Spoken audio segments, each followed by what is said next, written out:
Welcome back to the Optional Boss Podcast. I'm your host, Josh, along with Tyler.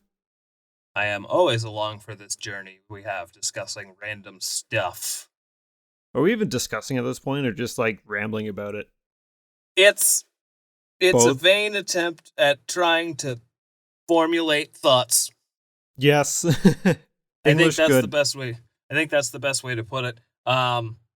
We just want to ramble on about random stuff. People want to hear it for whatever reason, which I thank them for. So that's what we do. Yes, and if you are here today, whether it's your first episode or your, what is this, episode 12? This is episode 12. Yeah, if it's someone's 12th episode, whether they're listening to it in order or they've gone back from our new stuff, that's neat, all the same by me. Yes, thank you for being here. Thank you for listening to us, and thanks for giving us a chance. And let's start off with our standard intro ramblings. Tyler, what have you been up to? I have been playing video games, unsurprisingly, at this point, but trying to actually put a bit more time towards it. I'm still continuing my journey along through the Mana catalog, which is a great time, but that has taken a huge swerve thanks to my most anticipated game of the year, Theatrhythm Final Bar Line, that is Final Fantasy, but apparently not, according to itself, which is really bizarre. I figured it was on that box, and apparently it's not, but that has been an incredible time. It's everything I would have wanted out of it and more. It is so incredibly addictive. But aside from that, in a complete 180, I also recently acquired, which I've had my eye on for a while, but finally saw it at a price that I thought was appropriate, the Capcom Fighters Collection.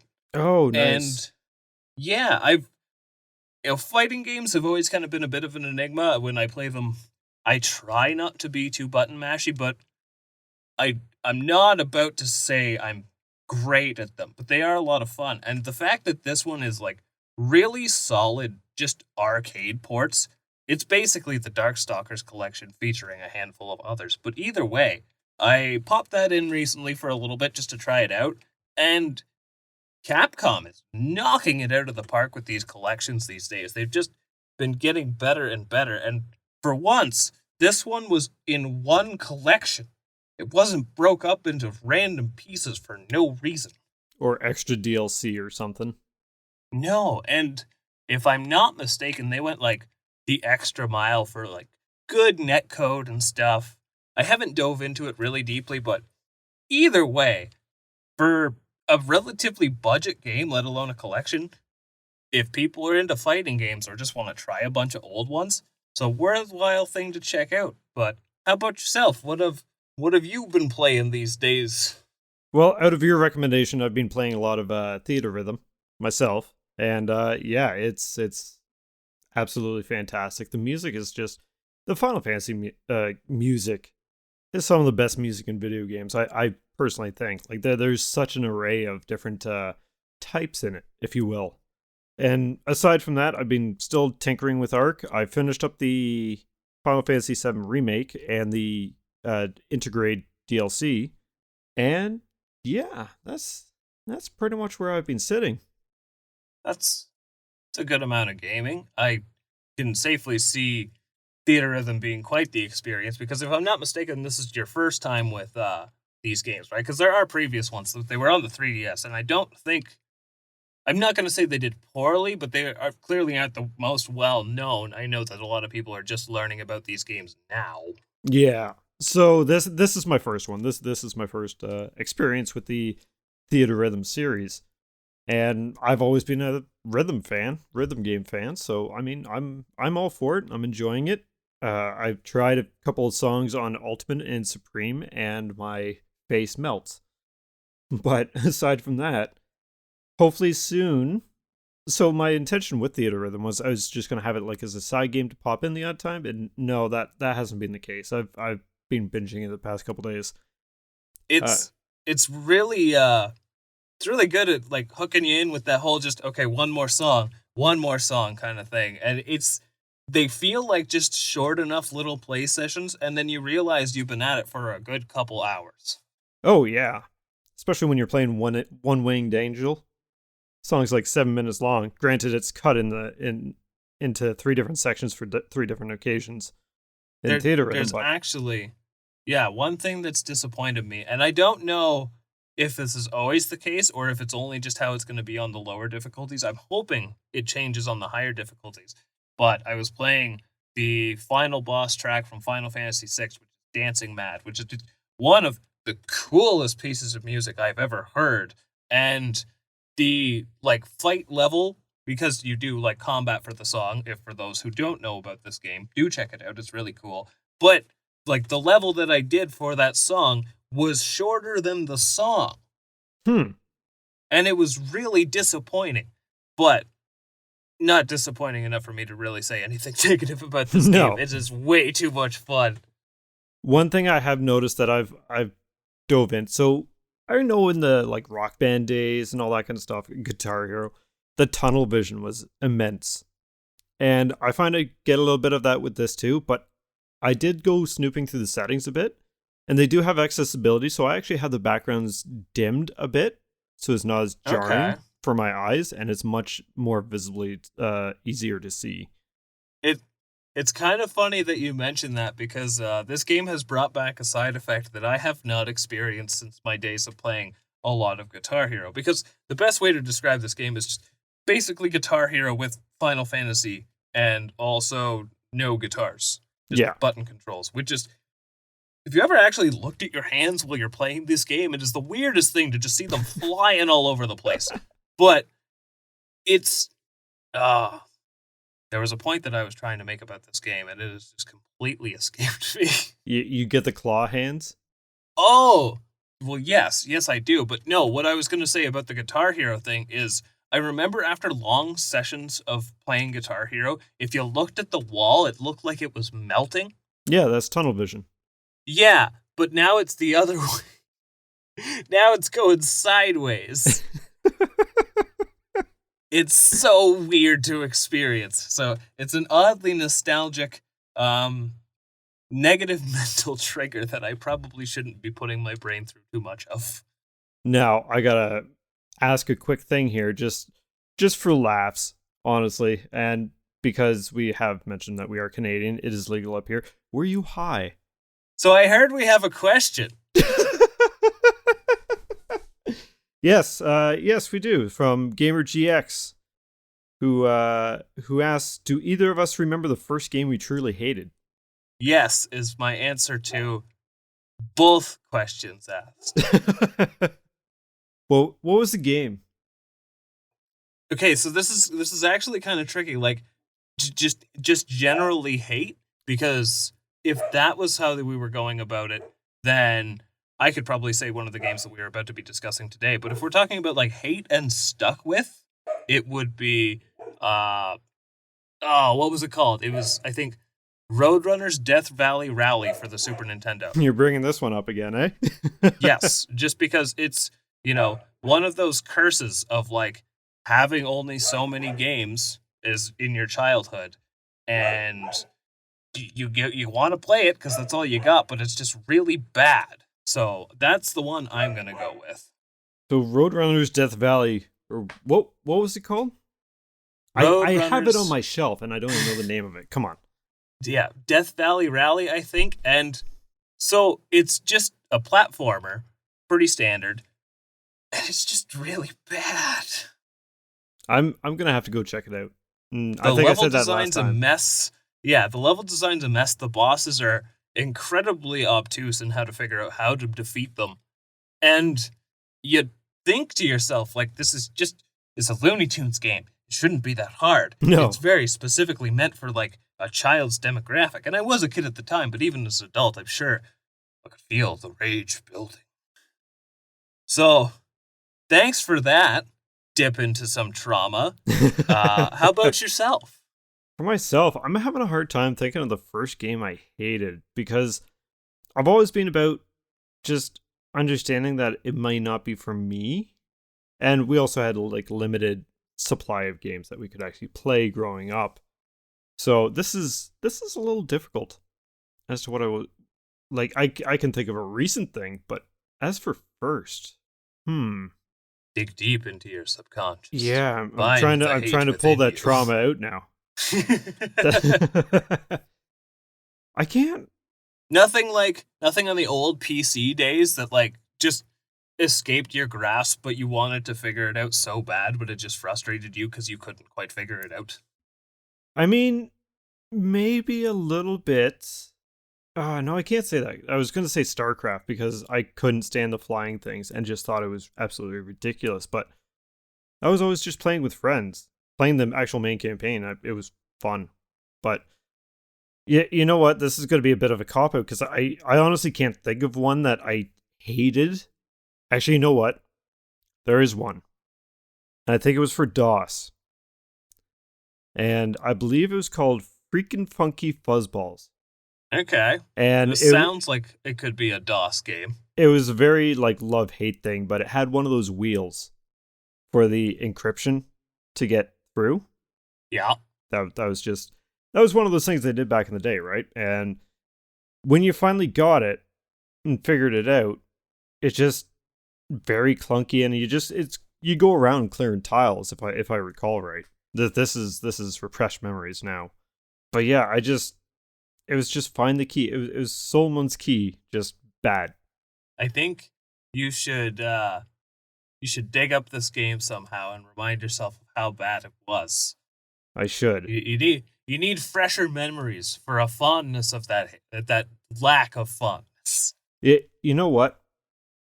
We've talked about doing a DOS episode, so maybe we should pull that up soon.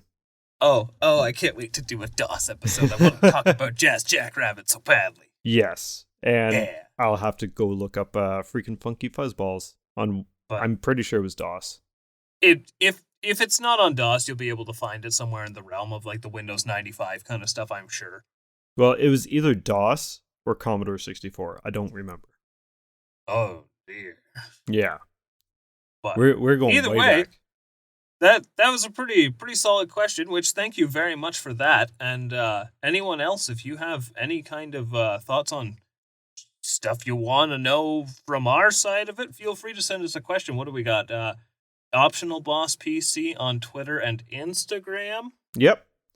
Yeah, And go if there. if you want to make any comments for us to read based on this episode or past episodes, by all means, we can always read them off because we don't really have any threads. Maybe that's something that we should look into doing, is just posting on Twitter the topic that we're going to be recording a week ahead or something.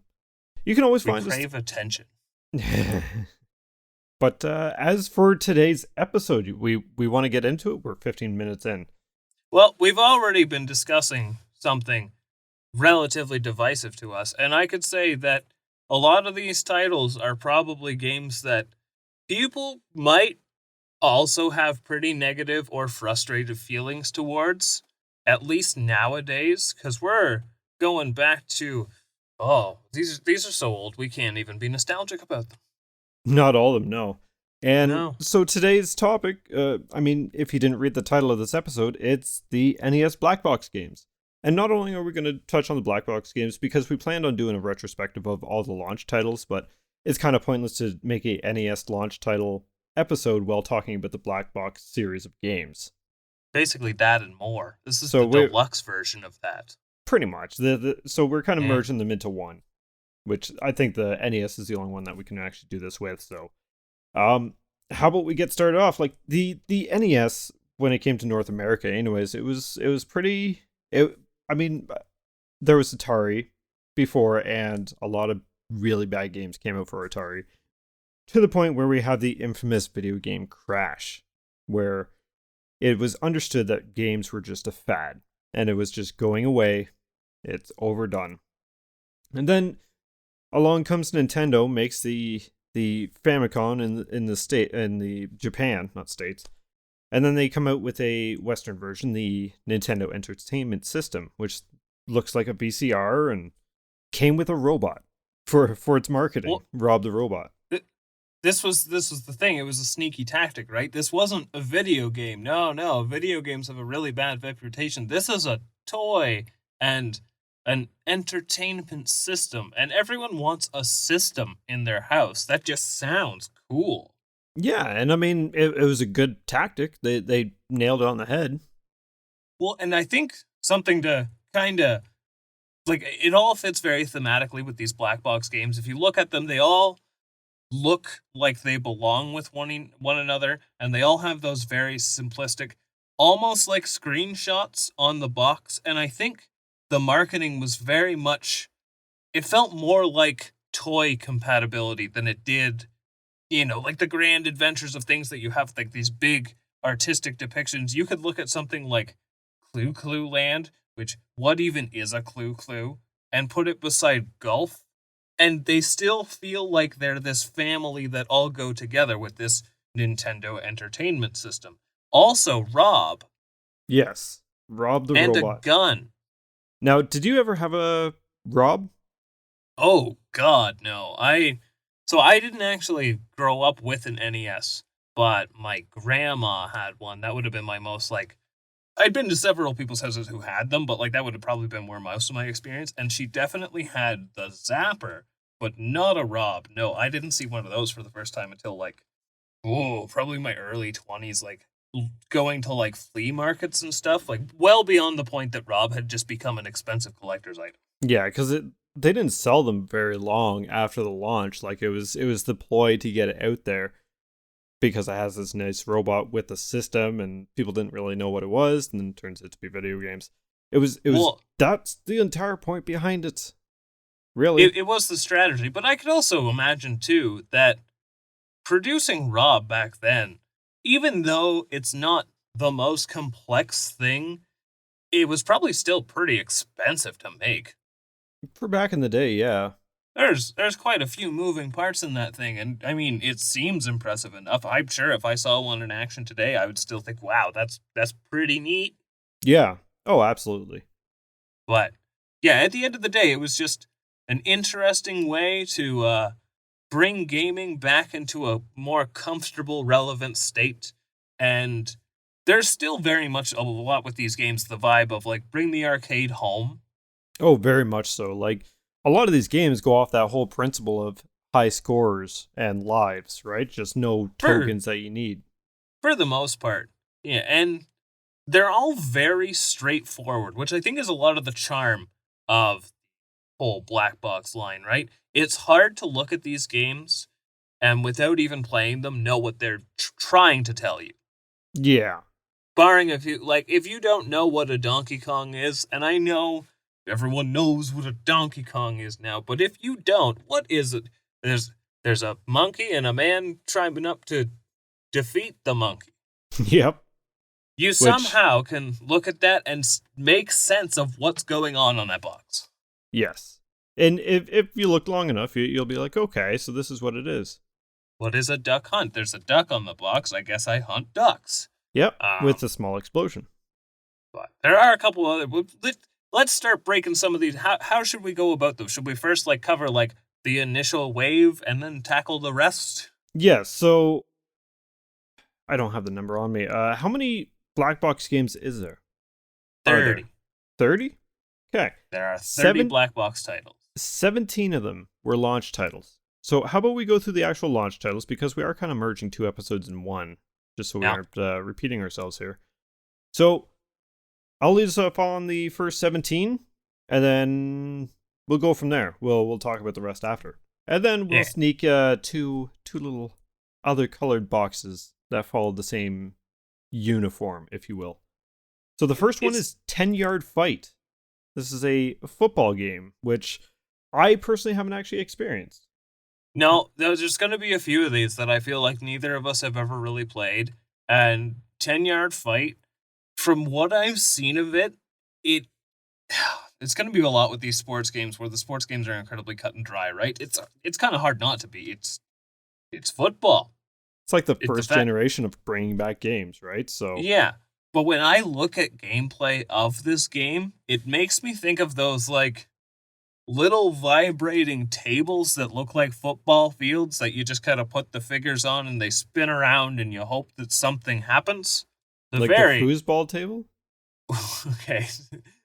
I don't know when this thing that I'm thinking of even came into existence. Really the only thing that I can reference that you might be able to think of like where you've seen one of those is the episode of Simpsons where like Homer is coaching the football team and he's just looking at Oh this thing like he's yes, trying to decide the play. Yeah, it's just like a little vibrating box with football playing figurines on it. That's what this game looks like. that comparison is amazing. I love it. And I feel like with a lot of these kind of sports games, okay, I'm gonna kind of skip ahead, but it'll make sense if it's part of it. Is soccer in that launch lineup? Right. Is it? Yes. Okay, so soccer, first of all, not unlike 10-yard fight, very self-explanatory, right? You're gonna get soccer. And I booted it up as well as a few of these games that I had access to via the SNES Online, which we'll go over what is easily accessible these days. But I didn't understand how to control anyone. Yes. I don't know. I scored a goal and I don't know how I did it in that game. And I feel like football would probably be a very similar experience where unless you know what you're doing, you're probably not going to have a good time. It's kind of hard to just boot up and have a good time. I Now, don't know, man. granted, a lot of these games were in the era where you needed the instruction manual to actually understand what you're doing. This is true, but I feel like even if I understood it, I wouldn't be having a good time. No, but possibly back in the day you would. Yeah. It could So, be my like, bias against sports. yeah, that's always a possibility. I mean, It I it have a is bit of pretty that too. strong. But yeah, there may be some surprises to you. But okay, so we've mentioned 10-yard fight and soccer. What else do we have from this launch So yeah, lineup? we've mentioned football and the actual football. Yes, we have. Take that And as you compared them. will. Someone's gonna be upset about that. Yep. I'm not comparing the sports, I'm comparing my confusion on how to play the sports. So next one up is baseball. Just plain old baseball. Baseball. Yes. They were And really creative with the names. I think that was a really smart part of the marketing though. Yep. It and we saw this as the Super Nintendo came out that like people didn't really understand what these things were, so being complicated was a negative. The people didn't even want to buy Super Nintendos because they were like, I have a Nintendo's. Right. So I think that yeah, the strategy of making these names super basic at first is brilliant. Baseball, as much as I don't care at all, kind of fun. Yeah, I mean it has its charm, and for its time, it was pretty good. Like I 10-yard fight, I can't speak for because I haven't played it. Baseball, I have, and I've made the odd home run and whatnot, and got a couple ins, and I've also got a lot of outs. But I mean, it's a plain Jane baseball. There's better games nowadays, of course, but for the time, it was pretty spot on. It was a good time. the fact that I could boot it up today in 2023 thinking it's baseball and actually be sitting there for more than the few minutes I thought I would just to look at it. Yeah, it's actually kind of good. Yeah, So, I think yeah, if you want like a very bare bones but to its benefit, it's still cool. Definitely it look into works. baseball. Yeah. Uh but again, it's just baseball. And it's on NES Online, right? Correct. Yes. Yeah. And so is this next one, which is Clue Clue Land. Now, again, what the hell is a Clue Clue? I got no idea. What what However, even is a clue? I I I'm undecided on this because I like the idea behind it. It controls very strange because you're essentially sticking an arm out based on the direction that you want to go, and there's like lots of little dots around the map, and you have to try and uncover these rupees around to make a design of some kind of thing. So I whether always that's pictured them more as gates. They look like rupees though, I'll give you that. they do look like rubies. Yeah. Yeah. And it's the movement's kind of weird. You got a couple enemies on screen that come from these little warp things that you have to avoid running into. You can shoot a little laser beam and knock one out, and then push it against the wall and squish it, kind of like a pellet in Pac-Man, if you will. But I like the idea. It is very arcadey, though. Mind you, a lot of these are, to be fair. A lot of these are very arcadey, yeah. But so you've played this, obviously. You know the whole like weird control scheme of holding your arm out, and I think the best way I can describe this for people, we've all done it. If you're walking by some kind of like one of those like cement barrier pillar kind of things, and you just you just kind of loop a hand around, and you just kind of swirl around it. That's basically this whole game. Yes. And you just try to uncover, like in between each set of dots is a chance to uncover one of these rupees, which is like, it works. It's not like a collectible or anything. It just makes an outline, and you got to uncover the entire outline to create some kind of animal picture that that level is for. So it's kind of like puzzly, avoid the enemies. Yeah. It's like Pac-Man mixed with Pictionary. Kind of. What a weird way to put that. Weird, but I get cool. It's cool conceptually. Yes. I don't like playing it. The execution is rough, and the more levels you go up, it gets like the second level is friggin' super fast. So maybe I'm just getting old, but it gets hard to control. I think it's the kind of game that if you did like it, you would really like it. Yes. But otherwise, it's hard to get into. Yes, very much so. Next up is Duck Hunt. Now, these are all launch titles, and there's a couple Zapper ones. But Duck Hunt, one of the first Zapper games, a little gray or orange gun, depending on when you actually picked up a NES, or if you did at all. And this pretty basic concept. You go and there's X amount of ducks that pop up in the grass, and you got to try and shoot them all. And using the zapper, the gun that was plugged into your NES. And yeah, you shoot them down, a little dog picks them up by the neck and says, da-da-da-da-da-da. I guess he doesn't say that, but you know.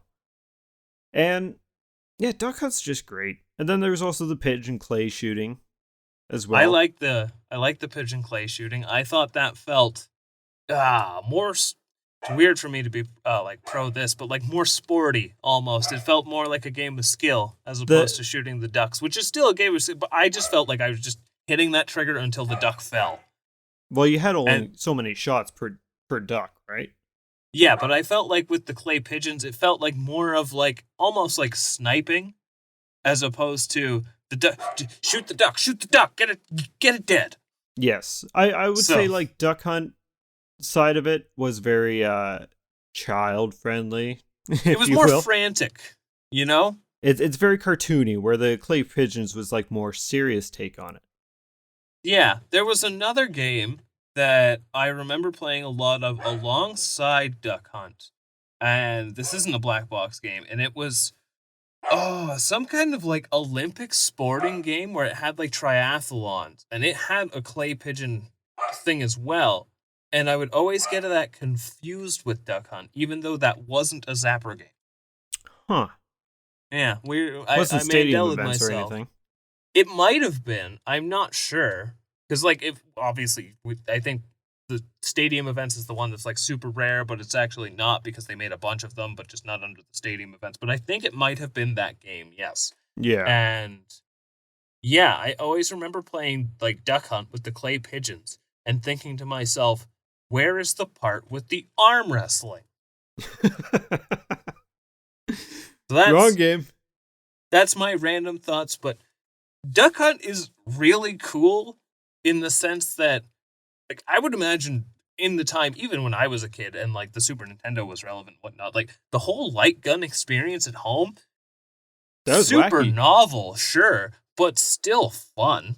Yeah, it was great for the time. Like, I played more Duck Hunt than I think another game on this list, which might surprise people. But I really like Duck Hunt. I think Duck Hunt's a great time. And also, funny enough, I was hanging out with a buddy of mine last night, and we were just talking about retro games. Shocker. And he had mentioned to me that he had just found out about like the player 2 controlling the duck thing, and it was like mind blowing. And all I could think is, yeah, no one discovered it for years. Old news.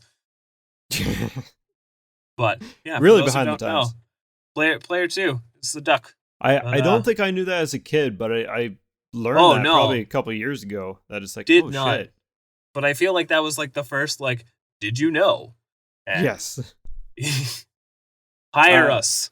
Next up, next up is the sight bike, and this I never owned. I mean, a lot of these I didn't own, granted, but my neighbors did at the time, and they liked it. I've never understood how not to crash. Now this is on NES Online as well for the Switch, Yep. and I took a couple runs at it before I hopped on here today. And I mean, it's fine enough. I think it would be better if you're playing with someone. I'm assuming that the 2-player is with someone. I believe it is. So, Which but is another thing we haven't really mentioned so far, that a lot of these, in some way, shape, or form, are relatively 2-player friendly. I mean, a lot of them have been like sports titles and stuff, but the only one that I can think that doesn't have some kind of 2-player functionality so far might be Clue Land. it does. Does it? Yep. What can you 2-player in that? You just both go around. Actually, even in the 1-player mode, when you die and you respawn, like the enemies are still moving around and stuff. It just respawns you, or it just puts you in a place on the map, and then it has like the symbol of a 1, the number 1 over your. That's where you're why it's starting. the ball that says 1. Yes. I was so confused by that. Well, that just furthers my point that, like, again, with this strategy that it was like a toy and all that, they really had a lot of, if they could, multiplayer experiences for these things. Yes, I mean, even Duck Hunt has the second person controlling the bird, even though that no one knew. Yeah.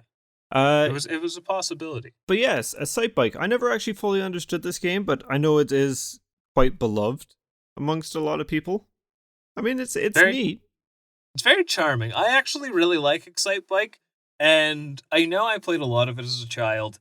It's something that, I also booted up just before we started this tonight, and I feel like it's the kind of game that if you got good at it, you would love it so much. And then you would actually probably start being able to utilize more of the fact that this game, as a launch title for the NES, had a track editor. Yes. That's pretty crazy. impressive. That's really impressive. That is basically handing you dev tools before this would have ever been a concept. Now, correct me if I'm wrong, you couldn't save your track. So once it was made, you played it, and then it got erased. I think... Or could you only have one at a time? I think it would give you a code. Okay. Yeah, I think it would give you one of those, like, Metroid-esque 30-character codes, and you Is that a 0 or an O?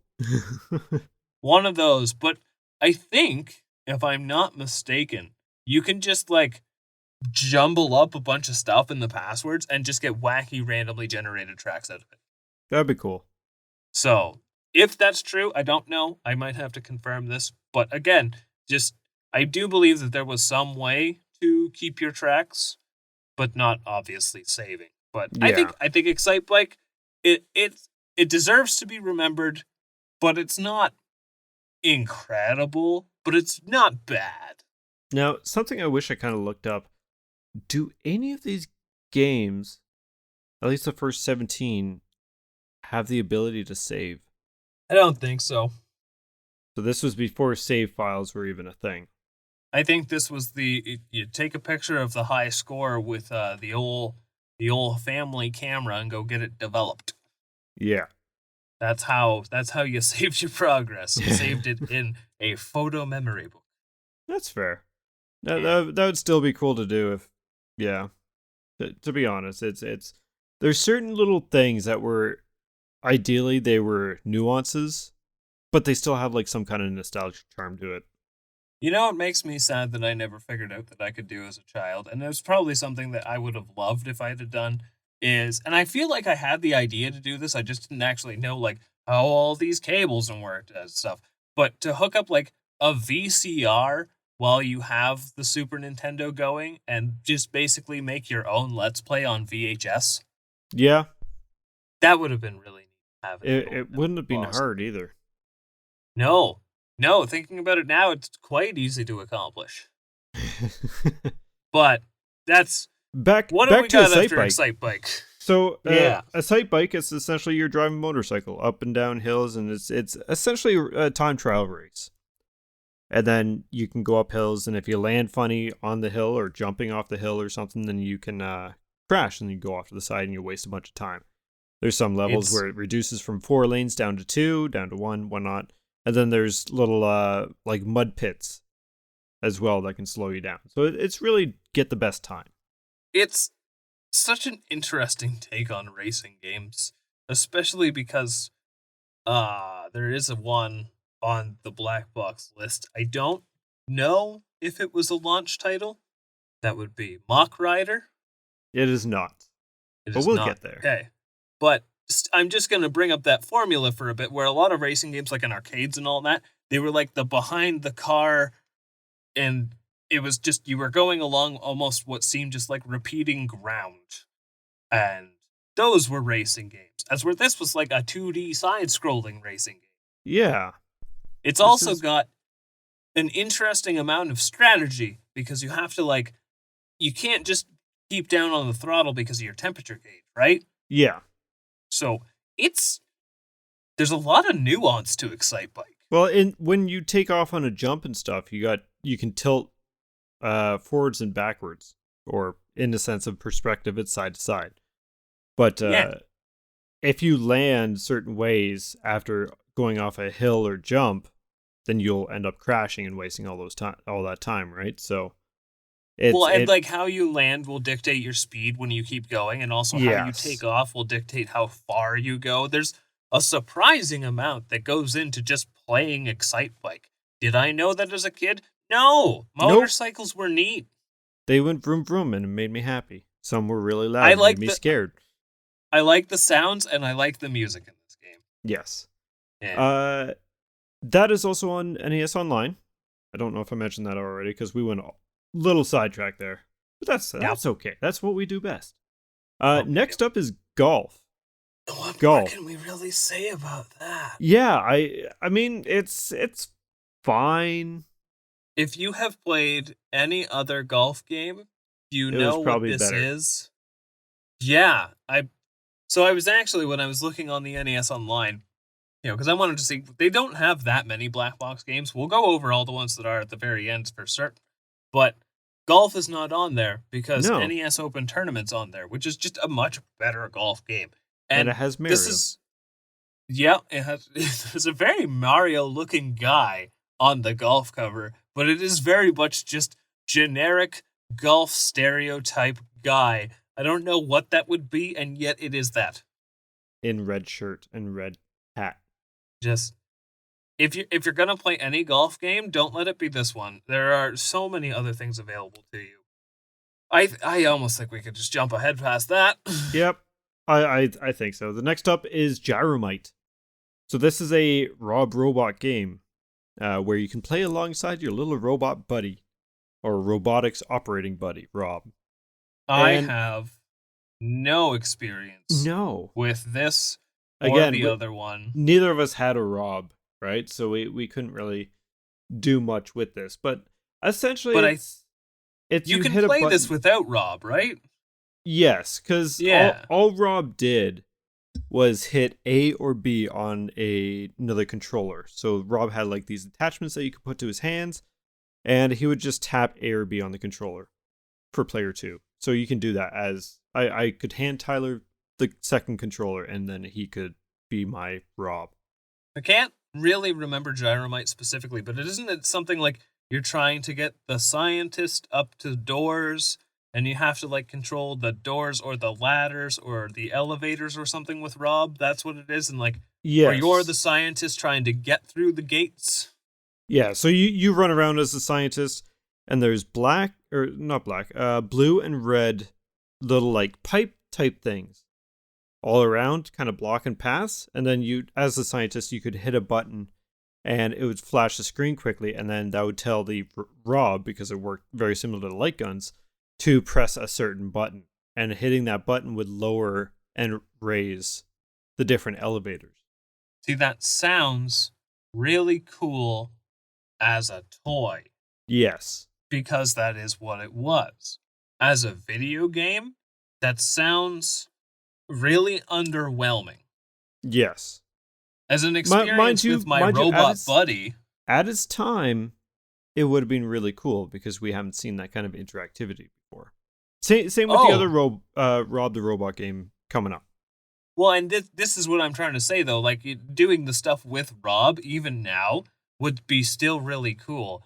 If you had to entirely remove Rob and have the same game, even if it was like a strictly 2-player game, you know, the whole teamwork side of thing is kind of cool, but the whole thing itself doesn't sound like a very good game.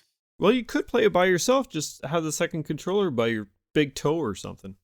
I actually think that would be the fastest and most efficient way, unless, of course, your player 2 is like on the ball with that stuff. Which, being a player 2, just to open and close doors and stuff, it would be pretty boring. It would be easy to get very distraction, pick up my phone. Especially, too, if player 1 is constantly flashing different colors at you. So that's Gyromite. I don't think, outside of the novelty of the Rob, I don't think it's really worth anyone's attention these days to play. So, next up is Hogan's Alley, which is another Light Zapper game. It is kind of a draw first kind of game. You gotta shoot first. I've never played Hogan's Alley, but I think it's kind of cool because it's like almost like a shooting a gallery at a carnival, right? Like, I'm pretty sure that's exactly what they were going for with this. Yeah, so it's like, correct me if I'm wrong here, but it's like 3 things pop up, and then you have to quickly choose which one's the bad guy, and then it's like usually 2 civilians. It's like the cardboard. We've all seen the scenes in movies like, Men in Black when he's shooting the aliens. It's like those cardboard cutouts that are on the slides.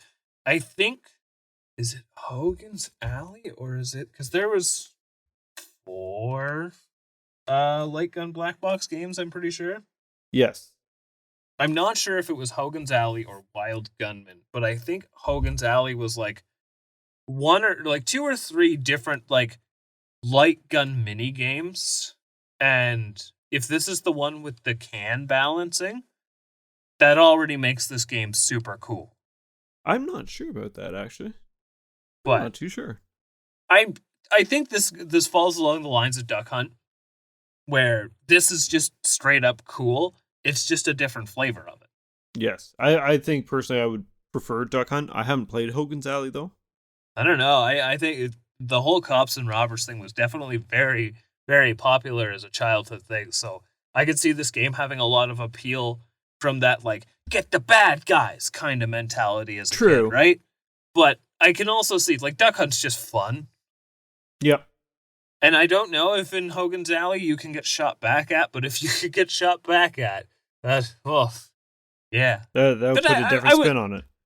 This is something that I would put, on par with Duck Hunt, and it would come down to preference. But I think that, like, if people have a way of actually checking out these light games, they're pretty much all worth your time and curiosity just for what they are.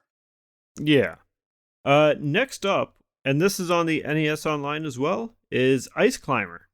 Now, we've talked briefly in past episodes on Ice Climber, and you don't like it. I have opinions on Ice Climber. I really like the idea of Ice Climber, and I've always enjoyed it. Now, I played it before we hopped on today because I wanted a quick refresher of all the games I could. And as did I. Because they're on NES Online, it makes it even better.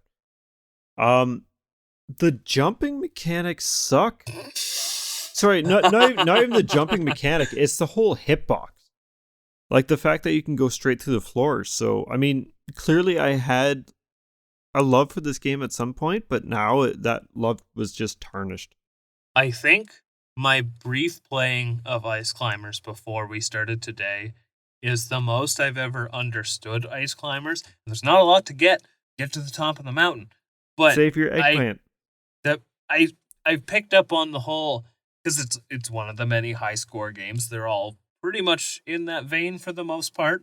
Yep. And I learned that you get a higher score if instead of just going up as fast as you can, like you chip away as many ice blocks as you can. I went a surprisingly long time without realizing I could hit things with my hammer. It was actually quite amusing to me when I bonked that little Yeti guy on the head, and I was like, oh, so this is about more than jumping. Kind of. Yes. But the jumping feels so bad. The jumping itself is fine. It's the fact that you can fall through the floors because the hitboxes are terrible on them. No, I don't like the jumping. I don't like how you need a good run for a bit. And I get it. It's the challenge is in the jumping, but if you're jumping straight up, you can only move like a centimeter to the right. And yeah, it's like the whole thing with the hitbox where like if you're trying to get through, like let's say you clear 2 panels to get up to the next floor, it's so hard to get through those 2 panels and land up top, and yet it's so easy to fall through them. Yes. I think the jumping would be a lot better if you could actually land on blocks that you're supposed to. Yes. I can see why people like it. I am never going to be one of them. No, my taste is actually soured on it. It doesn't feel good. No. No. But moving on, we got Kung Fu. I have not played this. This is a very simple game. Repetitive from my understanding. You walk along in whatever. I don't even think you can jump in Kung Fu. And it's just either punch or duck and punch, if I'm not mistaken. And I want to really trash this game because of that. But at the same time, I know that there have been games that I've played that have been very similar that I've somehow managed to get a lot more joy out of. And the one that comes to mind for me, and this is a very strange cut, but we're talking about DOS again, and I think it was called Kung Fu Rabbit. Okay. And it was basically the exact same thing. It was the whole, like, enemies rush you really fast, and all you can really do is punch at them, and I think it only takes, like, 1 punch. Maybe there's the odd different colored one that takes 2 punches or something. It's very simple, and I played a lot of that. So every time I look at Kung Fu, I think, this looks like a stupid game. It's probably one that's a lot of fun if you actually start playing it, just because it's so simple. Well, just from what I've seen, it's pretty beloved for what it is. And so, it's not much. It's not much. So I'm kind of bummed out that this wasn't on the NES or NES Online. Yeah, I'd like to give it a try. Like I'm not a fighting game person, so I don't know how much fun I'd actually have with it, but I'd like to actually get the experience under me to say I've think you could call this a fighting game. No, but it's Kung Fu. What do you want from me? That's fair. I mean, if Sifu can go up for the best fighting game of the year. Yep. Next up is pinball. I think this is similar to golf. Yeah, not much has to be said. It's pinball. It's video pinball. It works good. Works better than golf works as golf. I don't know about that. I think the ball physics are like pretty stilted, which you can only really give them so much credit for that because it was the NES. It's one of the first games. Like, it functions as pinball very much, but it doesn't have that smoothness. It doesn't seem to move like a real ball would. I don't know how I can really convey that, but it bounces around a lot. It keeps my entertainment. It has this quaint little mini game with Mario walking along, and that was just nice to see. It's not strictly just flipping paddles, but it's mostly just flipping paddles. Yep. And it's kind of weird because A and B control the right paddle, and then your D-pad, doesn't matter what direction, controls your left paddle, which very strange. But I mean, it's pinball. I feel like that makes sense though. It does. The entire right side of the controller being your right paddle, the entire left being the left paddle. I mean, really, what more do you need? It took me a long time to figure out how to launch the ball, though. Yeah, pinball. You like pinball. It, you'll like it. But it's also one of those things that I can say that there's going to be a lot better pinball games in the world that you can play. Back then, it would have been pinball at home. It would have been fine. Now, However, this is on NES Online. Yep. So it's Pinball at Home. Again. Yep. Next up is soccer. I already talked about how I don't like this one. Yeah, it's sports. I have nothing to say on it, to be honest. I don't know. I'm sure if I decided to actually like look at a manual and look up how to play, I could learn how to play this game, but I could not for the life of me understand how and even scored a goal. So soccer. Cheers. Yep. Is this one Moving on NES Online? This is, yes. Okay.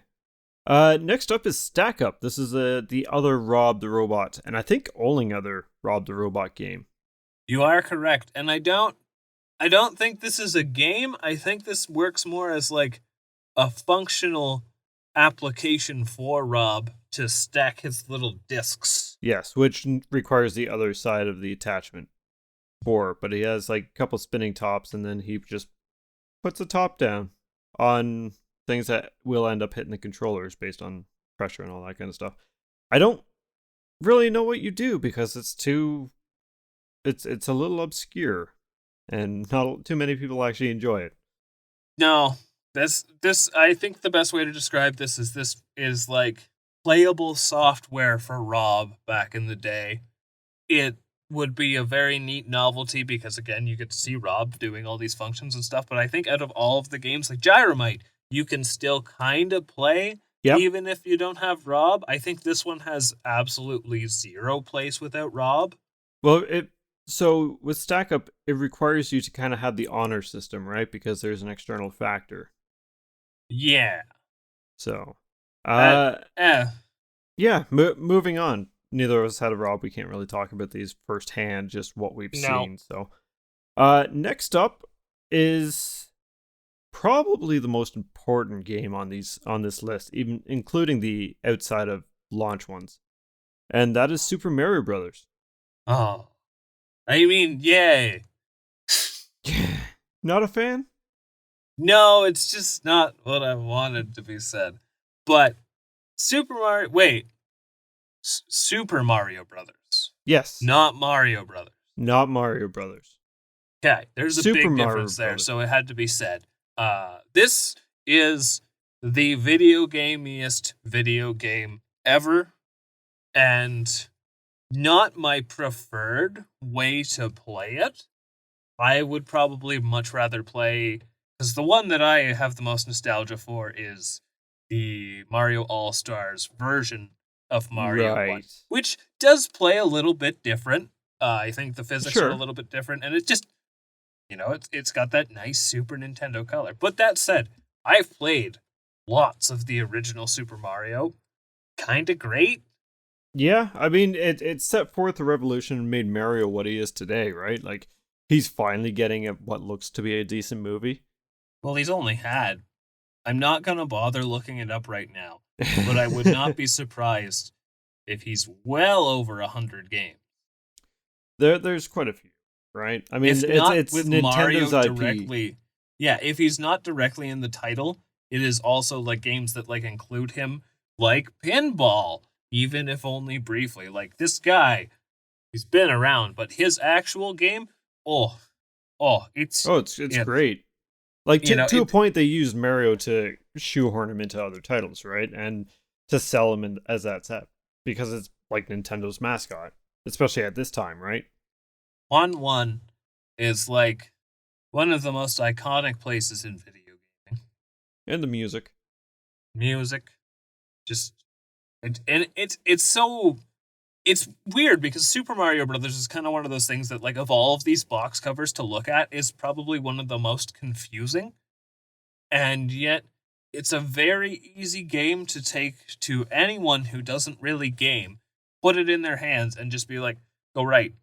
And yeah, good or bad, you're gonna figure it out. They'll get it. I thought you were gonna say it's confusing because the fact that he's landing in lava in the box art. Who is Mario and what makes him so super, and where is his brother? Well, I was gonna say, how do we know it's all the brothers? Questions? Oh, brothers. These are all the questions we could ask from looking at this box and knowing nothing. And Yes. I don't really know what more we could say about Mario without just talking nonstop about Mario other than That it's great, this is a still title great that has the now. opposite issue of golf. Yeah. Like golf, It's there's nothing to talk about. Mario, there's a lot to talk about, but at the same point, is there much of a point to dwell on it too much? Or not dwell, well, but talk about it too much because everybody knows Mario in the first game, right? yeah, that's a not a today thing because like that's talking about not Mario, not talking about black box games. Right. And in the discussion of black box games, I just think it's safe to say that it is probably the most still relevant of these titles. Oh, very much so. Yeah, Uh, and that's a launch one too. yes, Incredible. it's pretty damn incredible. Man, Considering we've what seen what? Mario in pinball, like they knew this mascot was going to work. So how many of these launch titles have we done so far? We got 3 left. Okay, And with that said, Super Mario Brothers is on the NES Online. I would hope so. So is this next one, and this next one is tennis. Just tennis, everybody. Okay, I don't know how to I make have- that any more exciting. I have the weirdest complaint about this game. Okay. So playing it, like I did all the things that were available on the SNES Online, or the NES Online, so this is also available on it. And it's tennis. There's nothing wrong with it. It functions fine. I would say that this is as enjoyable as baseball in the sense of you're getting what you're thinking. I think I enjoyed baseball more, which is still weird to me. Haven't quite got over that. But still, it is a functional tennis experience. And if that's what you're looking for, great, it'll do that. What weirded me the fuck out about this game is I know that Pong is tennis. Makes perfect sense to me. Why does tennis sound like Pong? In what way? When you hit the ball in this tennis game, it sounds exactly like the Pong noises. I mean, yeah, I guess I could see that. It's weird because it's like, and it's not like it made me think these are the Pong noises. Pong is supposed to be the lesser of tennis, and why is tennis trying to be? I don't know. I don't know where I'm going with this, but it really bothered me. Yeah, that's a weird one. Yeah, I didn't pick up on that when I was playing it. I think that's all I have to say about this game. I think it's more impressive that they got some form of depth actually working well on the NES. Functional depth too. Normally Yeah. in these games, I can't serve. Yeah. Next up is Wild Gunman. And this is actually very similar to Hogan's Alley. It is a light gun game. I think some of them use the same sprites too in some So, situations.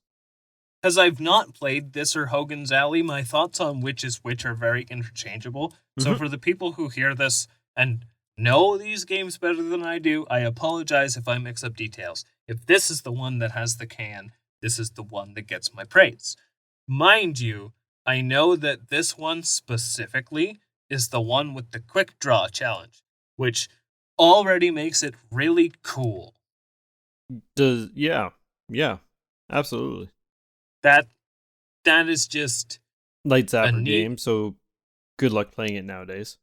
Well, I still think that whole because that millions of kids were standing in front of their TV with their zapper at their hip, waiting to do the draw, like actually like cowboys. I think Yep. the fact that they could actually bring that experience to your living room, basement, wherever you had your NES back then, that's so cool. That is pretty neat. And this I will is happily say that.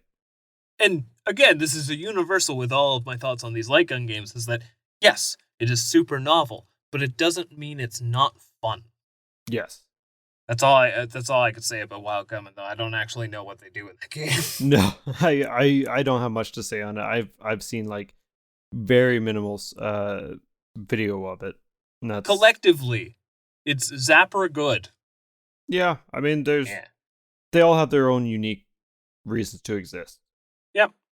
So the last that's- launch game, We do have one more. yes, which is actually probably one of my more enjoyed ones, is Wrecking Crew. And Wrecking Crew is kind of like it's a strategic kind of puzzle game. And it's where you have to break everything in the building, but you're stuck with ladders, and there's some areas where if you fall down, you can't get back up. Therefore, you got to restart the level. And you can go off the screen on the left side and appear on the right, that kind of thing. And it's just breaking everything in the level that you can using Mario, and they call him Mario right in the game. And yeah, that's all there really is to it. There's a couple enemies bouncing around and whatnot, and it's just trying to figure out the best method. I really like Wrecking Crew. I don't know what it is about it, It's just but charming. it's a lot of fun. I think it's the fact that it's fun to think of Mario just having a fit on the job and just breaking everything. This is when he was giving up being a carpenter, so he destroyed all the work. Is that what he was supposed to be? He was originally a carpenter, yeah. In Donkey Kong? Yep. Weird. He's just a tradesman. He's just everywhere. Yeah. Here's an interesting bit of so I'm guessing you also played Wrecking Crew before we started on the NES Online, yeah? Yes, and I've played it in the past too. So you've gotten to the whole find the coin bonus level, which I think is Yes. a lot of fun for starters because I like that whole like where is it frantic search thing. It is a lot of fun. Do you know the name of the bad guy in that mini game? No. So his name is Foreman Spike, Okay. and not only that, he is supposed to anyway appear in the Mario movie. Ha. Yeah, they went with like a super deep cut apparently, and they like this got found out because people found it like the cast list. Well, I guess Nintendo told us the cast list. He's so cool. And yeah, That's I think really neat. Foreman Spike was one of the ones that they announced. It was just like who? And yeah, you've got this like Waluigi looking construction guy. That's fantastic. That's really cool. So little bit of a little deep cut in that one, and so yeah, that's the launch lineup, and so run them all one by one again. For launch titles? Yeah. All right, so we got 10-Yard Fight, Baseball, Clue Land, Duck Hunt, Excite Bike, Golf, Gyromite, Hogan's Alley, Ice Climber, Kung Fu, Pinball, Soccer, Stack Up, Super Mario Bros., Tennis, Wild Gunman, and Wrecking Crew.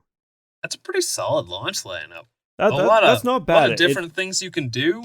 You got a couple sports titles. You got the platformers. You got, racing, standard arcade style. I mean, a lot of them are arcadey, but in a sense of like arcade style games, you got pinball, for example. You got things at the arcade. Yeah. Yeah. So moving on, we got the ones that weren't on launch, but it was still forming to that uniform black box style. After all, that's what we're here for. So this next one, you want me to go ahead with this list, or? I mean, I feel like if I go over them, I might double up on some of the launch ones accidentally because my list is written down very differently. Yes. So I'm gonna let you take the helm with saying what they are, and then I will reciprocate with words. Okay, well, I feel like you're going to reciprocate in a big way because the next one is Balloon Fight. Yay! Yes, it is. This is the one this is the only reason I wanted to talk about Black Box games. I fooled you all. This is just a ruse to get people to like Balloon Fight as much as I do. That's going to be hard to accomplish. Yes. But it's in its simplest form to explain it. Balloon Fight is like just Joust if Joust was fun to play. And I don't know if you've ever played or seen the original Atari Joust. Everything's going so fast, and I don't understand it. And there's like knights on ostriches with lances, and there's lava. It's a weird game, but it is a very interestingly combative game. Probably very revolutionary for its time. This is just, what if we got rid of ostriches? Those are a little weird, and we just strapped balloons on people's back and popped them with our shoes. So this was around the time that Iwata was working with Nintendo on the side from HAL Laboratories, I believe. And he actually was the one who decided to get the physics working in Balloon Fight, have it very similar to the swimming levels in Super Mario Brothers. And that's what makes Balloon Fight so good. That floatiness. It Yes. feels so right because you don't have a lot of control over yourself because you press A and you just get a little bit of lift, right? You flap your arms and you either can rapidly mash it and you'll fly really fast, but it's harder to control. And you kind of like really have to use your weight for your trajectory. It is so satisfying to play. It feels so good. And yeah, so your premise of the main game, which can be played with another person, is just pop the balloons of the opponents before they pop you, and there may be some other hazards on the screen. Very arcadey. And then you've got Balloon Trip. And Balloon Trip is so stressful, but so calming at the same time. And you don't have to worry about any enemies. It's a self-transitioning screen. It scrolls along, and you just have to avoid the lightning and stay alive as long as you can. Maybe pop some balloons. I don't know what more to say other than it's perfection. It is worth a look at, and it is on NES Online. I mean, I don't like it as much as Tyler here does, but I can definitely appreciate it for what it is. It's you pop other people's balloons and you stomp on them I and think trying to become the victor. my fondness, I mean, I've gone over previously the whole history that I have with a Flash game based on this, but still, that doesn't diminish from like the actual original release of this game is still a lot of fun. And it's just a game that feels good to play. Yeah. I can very much see how some people could find this very frustrating playstyle, but it's just, we got to keep going. This is going to be the balloon fight episode. Yep. So next up, which is also on the NES Online, is Donkey Kong. And honestly, like it's Jumpman, it's not Mario, but Mario was around at this time. So it was probably Mario. This is one of the few that I didn't boot up before we started because I didn't really feel like I had to. Yeah. I mean, it's a lot of people I'm sure already know Donkey Kong. It was originally an arcade machine. It's part of their arcade classic series, Black Box titles. The arcade game. Yeah. This is actually what put them into video games, I think. I think that's fair to say, anyways. It's kind of the on the map. Yeah. You know? It's at least on this side of the world to my knowledge, and I'm not, an expert on the history of Donkey Kong and all that stuff, but if I asked someone like my mom, she thinks video games, Donkey Kong's one of the first things that comes to mind, like even before Mario. So he was the video game of all things. I don't know. Was Donkey Kong before Pac-Man? I don't know. And that would be something moving I'd have on to look though up. from that. But Donkey Kong, you control someone who looks like Mario up and trying to avoid barrels that Donkey Kong is whipping down at you. And it's all sorts of it's semi-platformer-ish, I guess, but you're just trying to get up and rescue Pauline. And there's only 4 levels? Yes, and then it loops around. Yep. It's very simple, straightforward. It's still fun. It makes a lot of sense. For me personally, it's not a game I go back to, and that's not anything against the game itself. It's this version of the game, because that actual kind of play style is a lot of fun, but it's been done better in future games. For me specifically, it would be it's just called Donkey Kong, but it's referred to as Donkey Kong 94 on the Game Boy. Oh, okay, yeah. It starts off as the original Donkey Kong with a little bit of an extra kind of flair to it. It's one of those games that you can do everything you're capable of from the start, but you won't learn it till later. Kind of like, the wall jumps in Super Metroid and all that, where the Donkey Kong 94 is actually the introduction of Mario's like triple jump, I think, the wall jump, stuff like that. So it's just Donkey Kong with more. Yeah. Oh, that's fair. I haven't actually played that one, so it's so good. Hopefully it comes to the Game Boy Online, because that's a thing now. I really hope it does.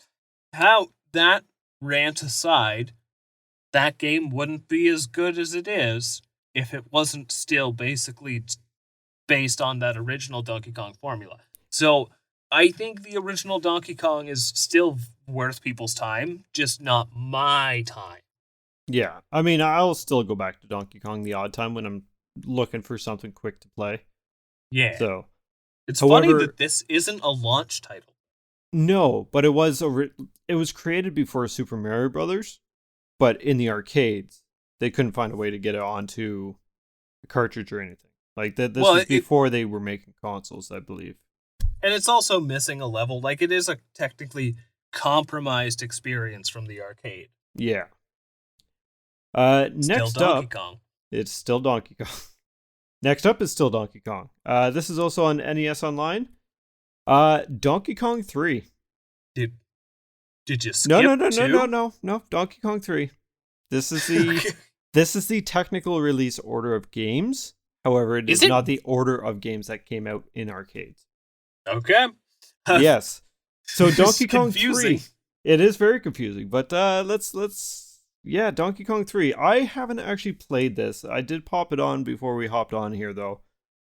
I I know wrote, it looks weird. It's Donkey Kong rapping on a couple beehives on the first level anyways. I didn't actually make it past because I didn't know what the hell I was doing. But you're spraying the bees and then spraying gas up Donkey Kong's butt. all I wrote for this game in my notes was bees. Yeah. I haven't played it. I mean, it has a purpose of being here. I just don't know what that is, and I can't really portray it. Check it out if you want. It's on NES Online. I think the best way to describe Donkey Kong 3 is it's not tower defense, but like wave defense. Yeah, because you got to protect like 4 or 5 plants on the ground from the bees picking them you're up, right? protecting flowers or something, and that's what you're a gardener with insecticide, right? Yeah. And then this giant monkey just comes and I guess wants to eat. I don't know if you're growing fruit or just the flowers, or you just spray that poison up his bum, right into the beehive he goes. It's a weird game, Yep. and I don't really like it. Yeah. I didn't enjoy what I played. I will happily take the original Donkey Kong. Speaking of the Yeah. original Donkey Kong, moving onwards, this is also on NES Online, Donkey Kong Jr. And this is Yeah, it's not called Donkey Kong 2. no. Oh, that oh oh, I have it written down, and somehow that completely escaped. Yeah, it was never called Donkey Kong 2, it was just Donkey Kong Jr. I don't like this one either, but No. I like it more than 3. Yes. So Donkey Kong Jr. is very similar to the original Donkey Kong. And so instead of playing as Mario or Jumpman or whatever you want to call it, it's Mario tossing down things to stop Donkey Kong Jr. from getting up. But you're still platforming, trying to get over to the top. And this time, instead of Pauline being in a cage, it is Donkey Kong. Mario is now the bad guy. So, role reversed. Pretty much the same game, but not quite as good. They did not know what they were doing with that character back in the day. They're just like, he's the hero, but also he's also kind the of villain. horrible. Yes. And now he's wrecking the place. Yeah, yeah, and many jobs. I think Donkey Kong Jr.'s like, I think it's kind of cool because it's expanding on it, and it's also that interesting twist of the hunter becomes the hunted. Yes. Except if the hunter got hunted, and now his kid has to solve the problem. Yeah. The whole climbing thing, it's neat. You climb slowly if you got one vine. You climb a little faster if you're on 2, but you're a bit more vulnerable. Yep. I think they took like pieces of that formula and also put it in Donkey Kong 94. Okay. Like, just there's a lot of climbing in that game, and if I'm not mistaken, because in Donkey Kong 2, you're climbing up the vines and you'd be like pushing the keys up to the locks and stuff, right? Yeah. I think there's elements of that in Donkey Kong 94, but I think there's switches that you also pull in Donkey Kong 2, and that would be another thing. So I don't think it is the best game, but it had good ideas that were fleshed out better in the future. Yes. That's probably a good way of putting it. So it's not fun to go to, but it's not a bad game, is my assessment. So speaking of things that isn't fun to go to, let me actually speak proper English here. Is the next game, which is not on NES Online, and this is Donkey Kong Jr. Math. Your struggles make me think there should have been a Donkey Kong Jr. English. I think there was. Was there not? It's not a black box title according to my notes, but I think there might have been another Donkey Kong educational game down the road. Yes. I'm not certain of that. Now, I don't know much about this game. This is one that gets a very limited exposure, and I've never actually seen in my life like a cartridge or anything of this, but from what I've seen about it, I would have loved this as a kid. I was such a math nerd. Why does this not surprise me? I don't know. You big nerd. We're all here because of that. Shh, we're ignoring that fact. Yeah. So I think, again, as a kid, I could probably get some kicks out of this now. I don't know how basic the math or not basic the math is. I'd actually be worried it would be very complex at some point. My age would catch up to me. Well, don't I worry. think This this is still really cool. uses the old math style, so not the new math that you're teaching now. It's dumb. Edutainment games are always dumb. Yes. But I would have probably had a blast with this. Well, this was the time that more kids were sitting down in front of the Nintendo Entertainment System, and parents were showing concern that it's rotting their brains and stuff, and there's no education in it and all this kind of stuff, right? So no, it's not. Donkey Kong's son knows math, and yours can too. Exactly. It was very much a time where different companies were putting out these edutainment kind of games to market to those parents who were afraid their kids were becoming dumb by playing video games. Here's a weird swerve, but this is just kind of going into my fondness for these edutainment games. There was a game that I used to play in school a whole bunch, and it was on DOS, and it was on not floppy disks, but the big disks that are floppy. Okay, yep. What were those called? Disks? Oh, so those were floppy disks as well. Okay. Yes. Yeah, and it was called Number Munchers.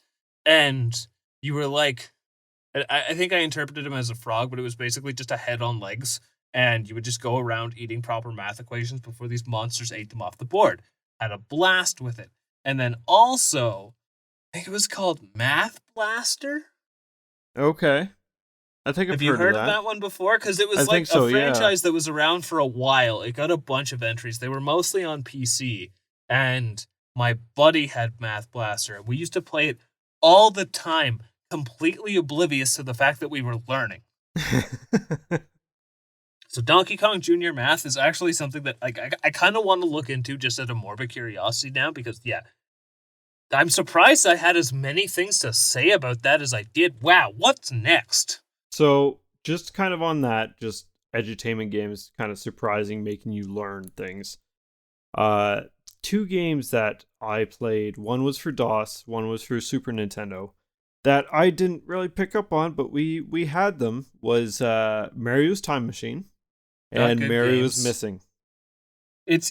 You are the reason I knew that this existed for PC, and it still weirds me out to this day. It is very strange. They are not good games at all. But as a kid, yeah, they were great because I had my favorite characters in it. Is it really even gameplay, though? It's like, go here, look at text box, go here, answer question. Yeah, but that could be considered a game in some form. I suppose this doesn't mean true. It's good. I mean, if 10-Yard Fight is a game. We have Tecmo Bowl now. Who cares? We have 10-Yard Fight at home. And your dad just runs at you from 10 feet away and punches you in the ear. Oh. Onwards, away from that, quickly. Yeah. We have Gumshoe. I know nothing about this. No, I've never heard of this. It looks so cool. So, what do you do? So, Gumshoe is... Do you just shoot the balloons? No, you shoot Gumshoe. Who's the main character? Gumshoe. Yeah, the guy, like the detective guy, which is what a gumshoe is. Did not know this until the Pokemon gumshoes came out. You learn a lot of things about etymology from Pokemon. But yeah, so this gumshoe character, he's walking along, and you have to shoot him with the zapper to like make him hop up and stuff, or shoot obstacles, and you're trying to guide him to the end. We've all probably played games like this that are very similar, just the the Yep. guide, the auto walking character, but this one's done with the zapper. It's kind of like And Lemmings, but you're not building things. it's lemmings, and you have to shoot their problems. I kind of like that. I'm actually kind of upset that I've never actually experienced this. That's how I feel. Do I know if it's any good? No. But if I ever had the opportunity to, I would love to try this game. It Oh, seems absolutely. really neat. That Yeah. seems like a neat concept. I like that. I don't have really any more to elaborate on it, but No. that's what it is. Yeah, you are guiding someone with a gun. You're like the guardian angel with a gun. Yes. Yeah. Unlike Pac-Man 2, the new adventure. We just Wait, pelt Pac-Man. what? Oh, yes. Yeah. Now I know what you mean. You just make him feel horrible about himself. Yes. Uh, Onwards is Mock Rider. Now, it's a racing game. It has a track editor, and it is done from behind the bike, and you zoom forward. I'm assuming just motorbikes. I was gonna say, how would a track editor work in a game like this when it seems like you're only making like marginal turn? I guess you could make like really wacky turns. So Yeah. I'm not sure. it could keep things interesting. Because I like these kind of games. The death animation is something I want to bring up because it's always been charming to me. And it's where like your giant character sprite splits into a bunch of like 8x8 little pieces. And as it gets scattered and then it gets put back together, it kind of just all warps back together like a puzzle as you're going. Doesn't do like a black screen or anything. It looks really neat. Aside from that, I know nothing else about the game. I'm trying to find it, and I'm not finding a clip short enough to just show the death animation. So I'm gonna have to take your word for that. All right, look it up after. Anyone who's interested in how that actually looks, yeah, it's worth looking at. It's kind of neat. It just splatters into a bunch of 8x8 pieces and then just like forms back together. It's really neat for its time. I should say that it's by today's standard, yeah, what the hell? But for its time, it was really neat. Not the most impressive, but it's still just classic pixel games just kind of make you giggle. Yeah. And yeah, my thoughts on Mock Rider, even though I've never actually played it, I like these kinds of games. So I still think even today, because the one thing that I can come to mind that's like almost as retro, a couple years ahead of it, but would be Super Hang-On for the Sega Genesis. And that's like a 1989 game, I'm pretty sure, and it's also an arcade port because, again, those from behind the perspective, like these ground level racing games were very common in the arcade. They're a good time. Yeah. They're simple, but they're fun. Next up is Mario Brothers. Now, this is the arcade game that introduced Luigi properly. I think it's neat that I went so many years of my life just thinking that this was just a thing in Super Mario Bros. 3. Yeah. I didn't realize that it was its own game. It's hilarious how much this has been referenced, and no one really even still knows what it is. Yeah. I don't know how to describe it. It's like the transition from when Mario became a plumber. Let's face it. Although this was an arcade game as well. You know what's weird about this game? What's that? You can get it on Atari. Yes. Same with Donkey Kong. Yeah. Is Donkey Kong on Atari too? Yep. Like officially? I believe so. That's wacky. I know there's a bunch of clones. No, I'm pretty sure it's on Atari as well. Oh, that's so weird. But as for, Mario Bros. Arcade, the game itself, it's pretty straightforward. What even is your objective? Is it just to kill as many creatures as you can that show up? I think so. Yeah, Yeah. It's endless, and I've never seen an end to it. Yeah, because it starts off, it's like, you get a couple of, I think, the Koopas, and then the crabs, and then the flies, and they just get faster and faster and more, I don't know if the level ends or not, but yeah, it's just very, It's very much arcade the game, same. right? So you're going for the high score, which was very Yep. much what they were about. So yeah, Donkey Kong was on Atari 2600, Weird. ColecoVision as well. What a different time. Well, this was before they had their own Exclusivity. console, right? So, Yep. um, Yeah, I figured these ports were before the NES, but still, it's just weird to think that they exist. yes. Moving on, it's the original Popeye, which was I also an arcade game. It is part of their Yeah. arcade classic series, which has the original 3 Donkey Kongs on it, Mario Bros, and also itself. So it's neat to think that we got Donkey Kong because it was originally gonna be Popeye, Yes. and It's one of the most bizarre things to actually hear that yeah, Popeye was originally going to be Donkey Kong. then yeah, just the whole licensing, or I can't even remember if it was a licensing thing, because clearly a Popeye game came to fruition, as Yeah. we have this arcade version here. I have never in my life seen this game. No, I haven't. I haven't seen it in stores out of all the stores I've been to. I haven't really seen that much gameplay. I know you go around try and get hearts that what's her name? Olive Oil Yep. tries to drop down to you. Yep, and you're trying not to get killed by Bluto, which is like the big pirate kind Yep. of looking guy. Yep. And I think like And I think you can get trap them too. I think you can get like a Pac-Man-esque power up. I think you get spinach, and that allows you to like punch him off the screen, and you can get a bunch of points while that's active. But for the Okay. most part, I think you're just going up and down these floors, avoiding both Bluto, and I think there's like birds and maybe like skulls or something. And then you're just trying to collect these hearts for as long as you can. It's very arcade like. It looks fine. Yeah, I mean I mean It looks for- incredibly arcadey, and that's, it's hard for me to look at something like that I've never really played and be like, oh my god, I want to play that. Yeah. I think for its time it was pretty good. I mean, I know it has quite a few fans from back in the day, so there has to be some legitimacy to it. It does look a little more fun to me than the Mario Bros arcade game, to be honest. Yep. It Yep, just seems I like can there's agree more with going that. on with that. So, yeah, What I think is funny, I don't know if you recall it. I think it was last year, and I don't know who made it.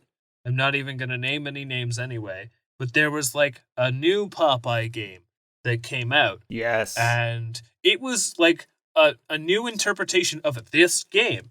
Yes. And it apparently isn't very good. Not going to divulge into that too deeply, but it was the exact same formula, and I didn't actually know that until looking up this Popeye game about the whole like the birds and the collecting the hearts and stuff. And that's so weird. It is. It's yeah, I don't think it did very well. No, But I think the no, I people don't behind think. it might have I not don't been think the we want to greatest. make them mad. Is what I'm gonna assume there. Yeah. Yeah. But Popeye, if I ever see it in the wild, I'm probably going to be like, wow, that's neat. Yeah. Oh, for sure. Yeah, we'll probably never see it on the NES Online, though. Probably not. Which is too bad. Mind you, I've seen Stranger Things. Yeah. It's a good show. Next up is Urban Champion. I like Urban Champion. It's not a good game at all, but I really like Urban Champion. You're punching the opposing person. It's a beat 'em up, if you will, and you're trying to knock them down into the sewer from across town. Yeah. Aside from that, I don't. And it's just getting brawls in front of shops, and you got to watch out for sometimes people will be dropping like garbage or pots from their windows, and like they could either hit you or your opponent and stun you. And it's a very simple game. It's punch high, punch low, block high, block low, right? It's very simple. But something about it is so stupidly amusing. And so I'm going to guess you've never played Urban Champion, right? No. Okay, I played it a lot as a kid. And I might have even... No, I didn't get the 3D Classics version, which is a shame because it was nothing made different about this game except like you could add a bit of depth perception. But all you do, is you're just punching this other guy, and you start on your one screen, and if he knocks you off the screen, then I think there's a sewer behind you on the next screen, and Yes. vice versa. So it's almost like a best 2 out of 3, but there's a way to just keep it going back and forth. But the thing that I think just amused me the most when I was a kid and playing this game is if you're like on the same screen fighting for a while, a cop will drive by, and you both just kind of walk away from each other and look around like, you're just minding my own business. We were just fighting in the middle of the street. Then once the cops got you, just back in the other, just punching each other, trying to get each other off the road. Like, it's hilarious in its just simplicity. So, like, it sucks. It sucks so much, but it's so funny. I think people should play it for just that alone. Oh, that's great. I can't remember. Is this one on? I don't think this one's on. I don't think so, no. No, it might be on the NES Classic, and if it is, I'm sorry, people. But it's so dumb, and I love it. That's fantastic. I didn't know that. That's hilarious. Yeah, that's all there is to say about Urban Champion, though. All right, so the next batch of Black Box games, we only got 3 left. I divided them this way just because this is how they release. So all those ones that we just mentioned after the initial release of the console were all released together, pretty much the same day. So these are the last 3 that released. And first up, we got Pro Wrestling. I played this before we started, so it's on Same the here. NES Online, and this is... What's hilarious about this game is I played with a friend recently, just checking it out for giggles. We played WWE 2K23, I think.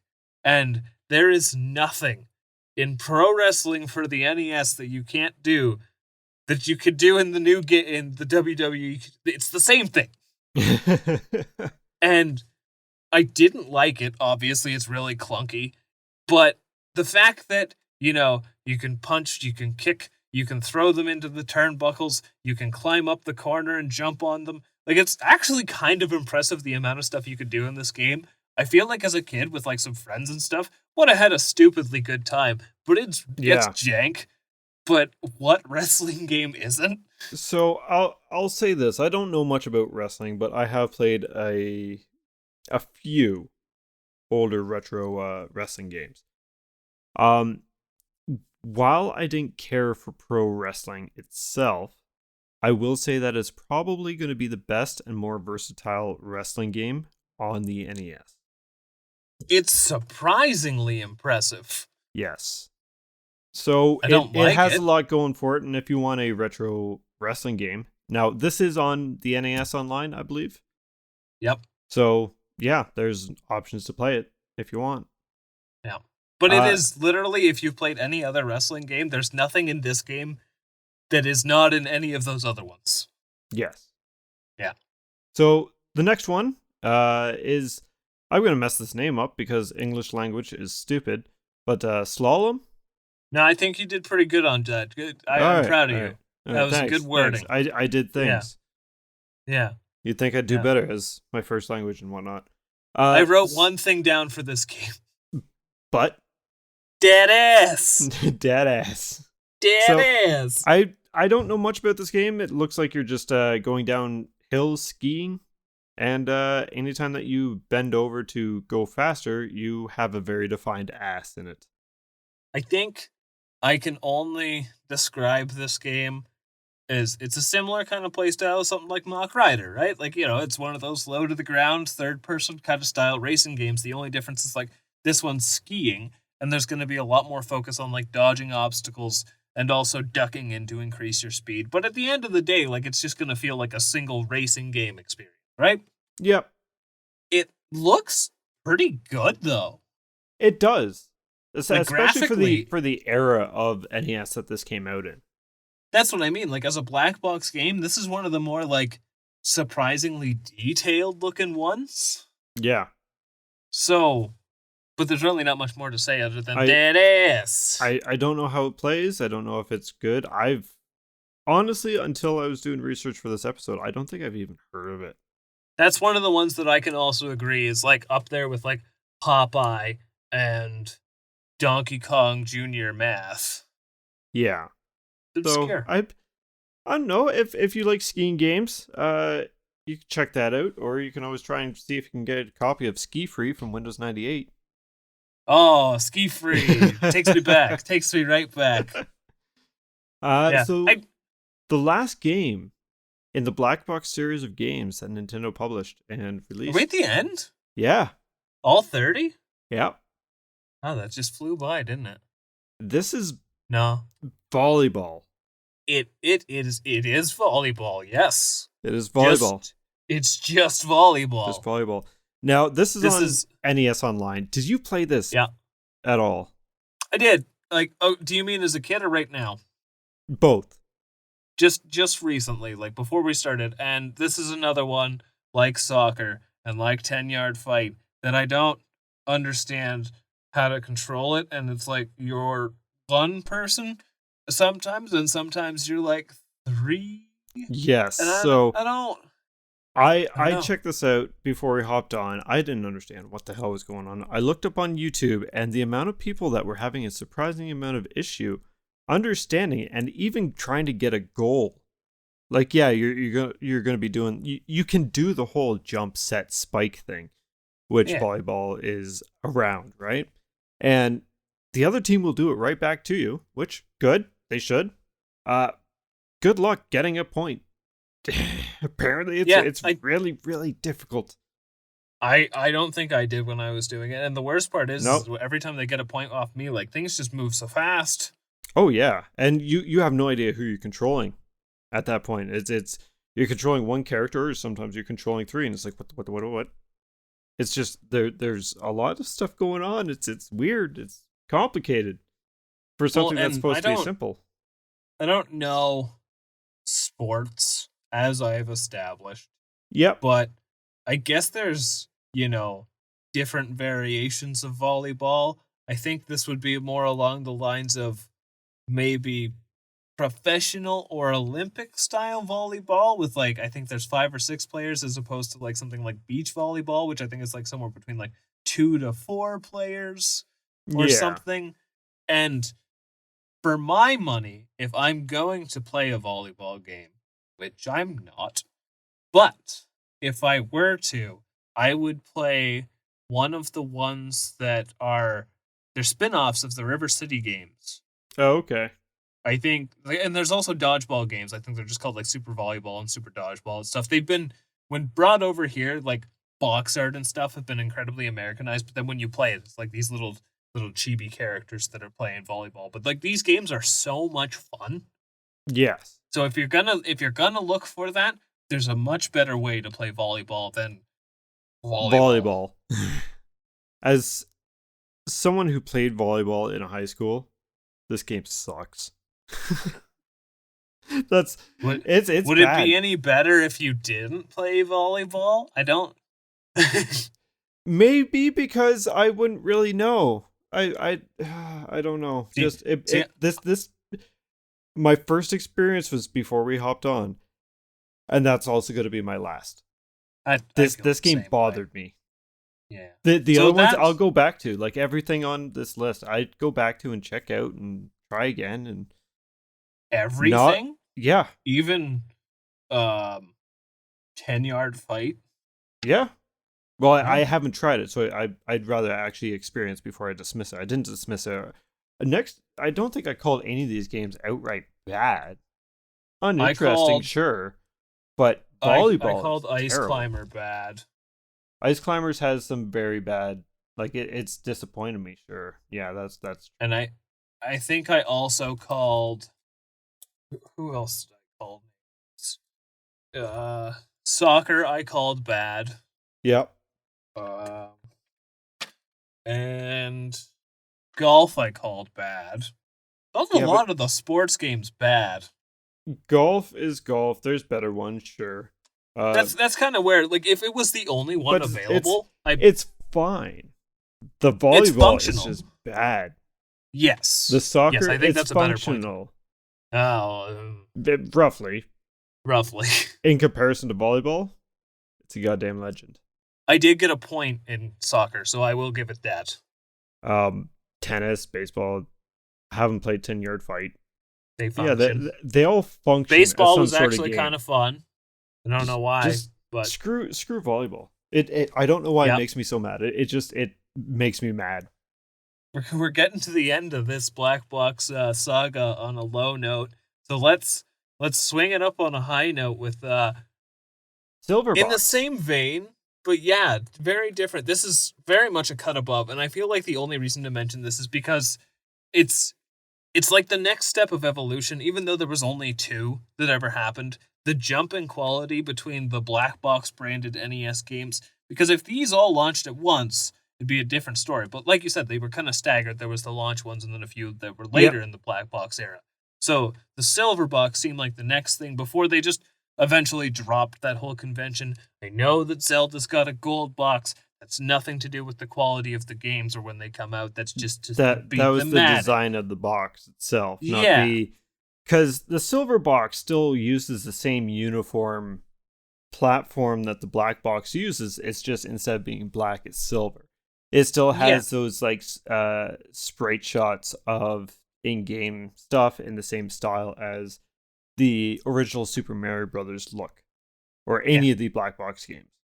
And But I don't think we need to go too much into them because I'm pretty sure we're going to talk about one extensively one day. yeah. But we have Metroid, the very first and original Metroid. And it's I guess sister developed game because I think these games were pretty much made back and forth by the same team or like teams working with each other, right? And you have Kid Icarus. So if I have my history correct, I think the one team when they finished with their game, Kid Icarus, they went and were put in to help out the team on Metroid because the team on Metroid didn't know what they were doing.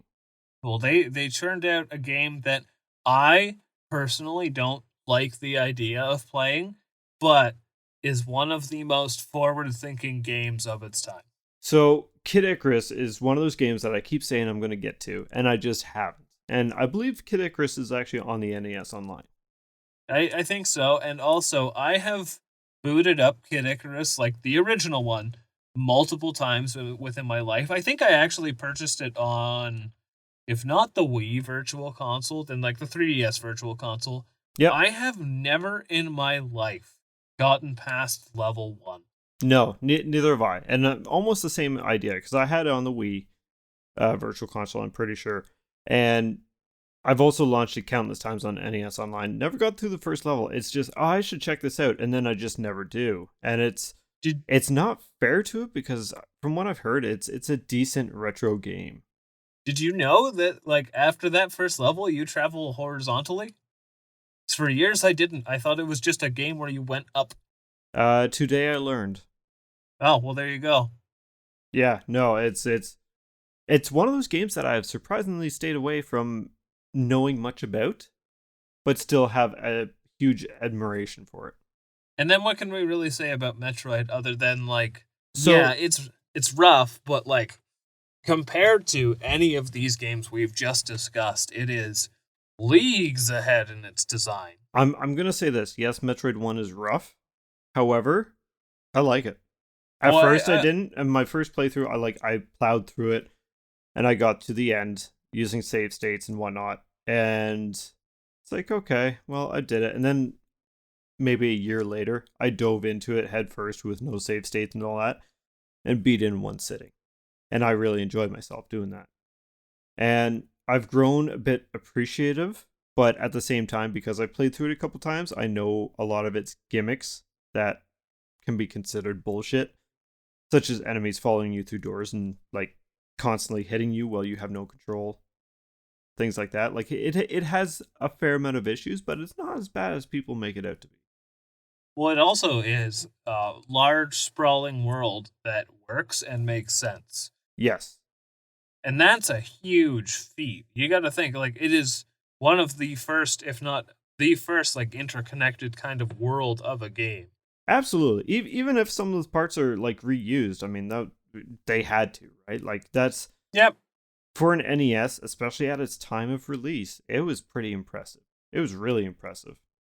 Well, it's interesting too to think that it did what Zelda would do before Zelda. Yes.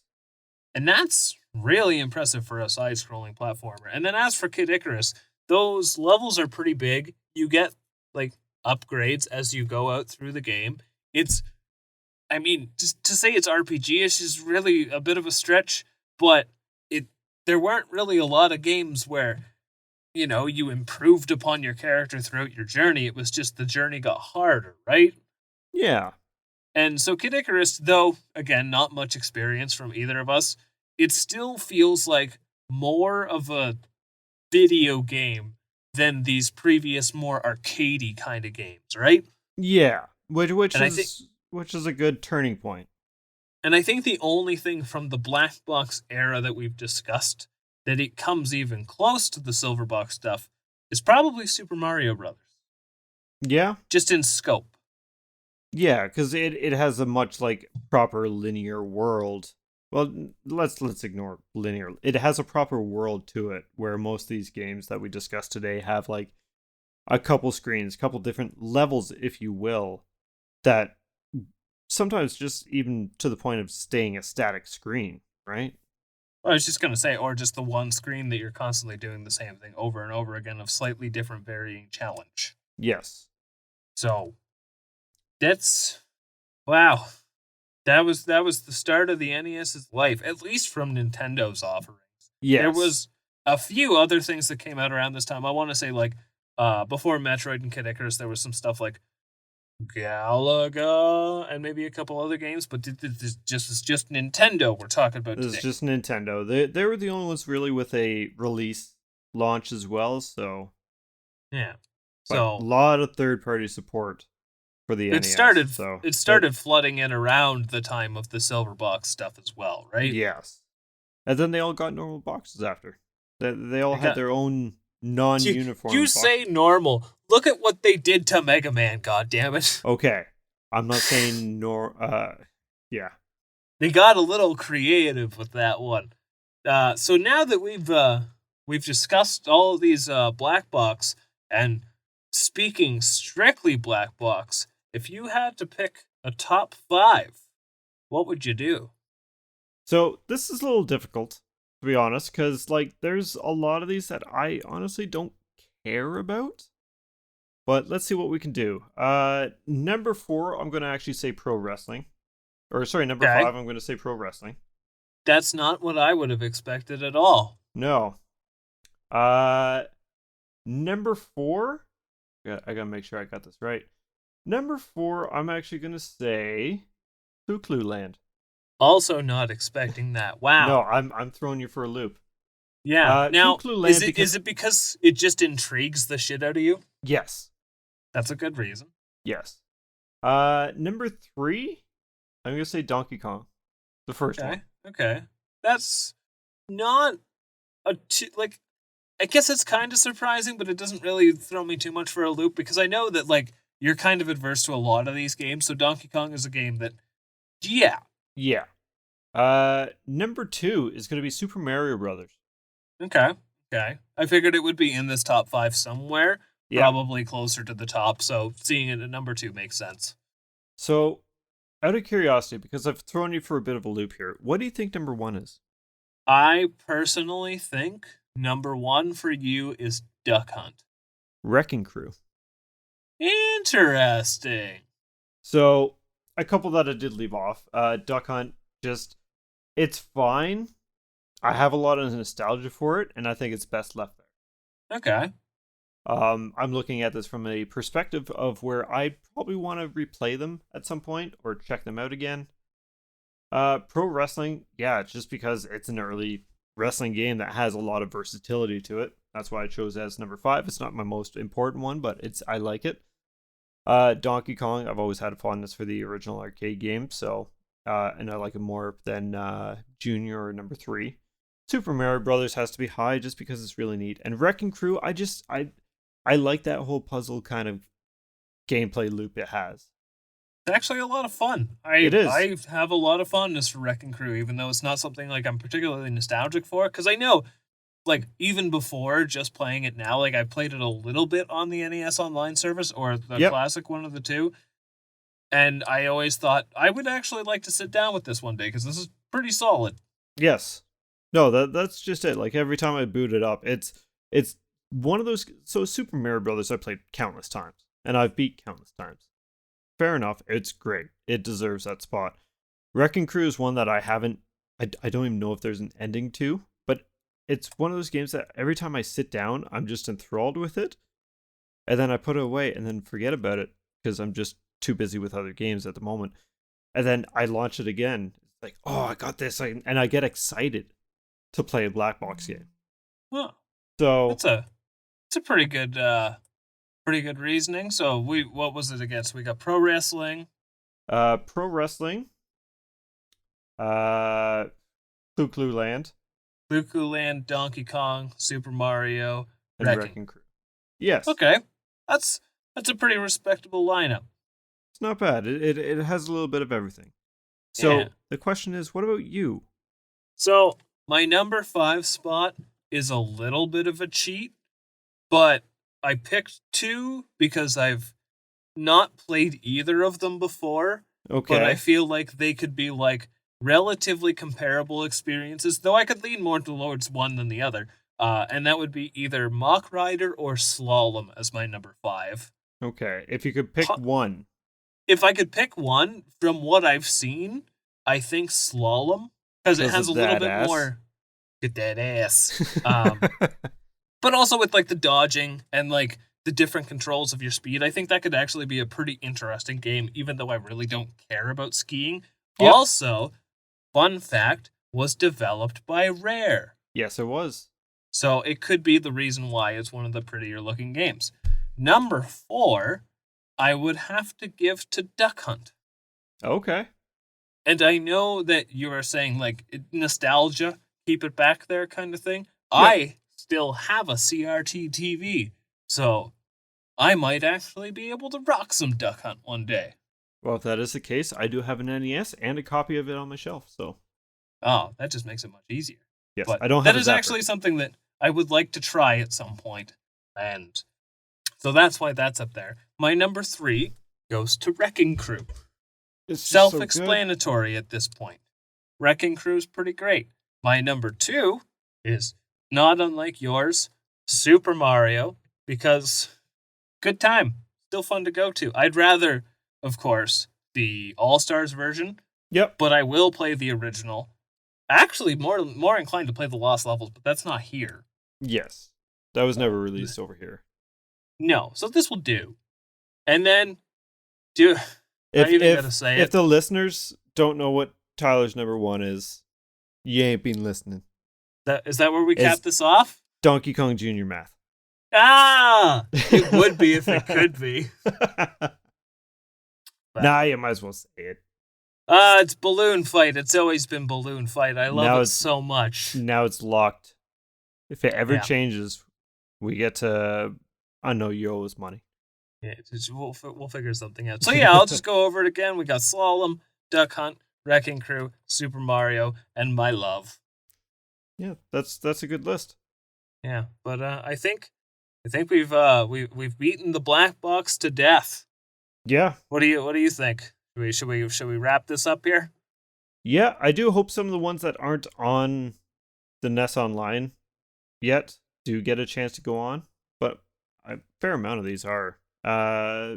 Aside from that, yeah, I'm pretty spent. I think we covered all we can really cover. Again, not a sports fan, can't cover the sports games too well, but some of them are fine for what they are. Aside from volleyball, volleyball is a piece of crap. I had to point out Super Mario Brothers being the most iconic game and most important game in this list, really. Yep. And Mario's face has appeared in so many of these games now that it isn't even funny. Well, and I think if I had to make a closing statement about the black box era specifically, you can very much tell that at the start of it, it was really trying to market itself as a toy. Yes. And by the end of it, it kind of started getting a little bit more comfortable with actually being video games. And then once we got to the silver box era, these are video games. They're still Yes. video games to this day. Yes. And yeah, with that, I'm spent. Feel free to close us on out. Well, everyone, thank you for joining us for this episode on NES Black Box games. I hope it was at least somewhat entertaining. We kind of came in here half prepared because some of these games, obviously, we don't have enough to talk about on them, and then some we had too much to talk about. But hopefully, you found it semi-interesting. And if you like what we're doing and all this, follow us on Twitter or Instagram if you want. Optional Boss PC. And we will see you next time with episode 13. We don't have a topic in mind yet, but I've been Josh, and thank you so much. Bye!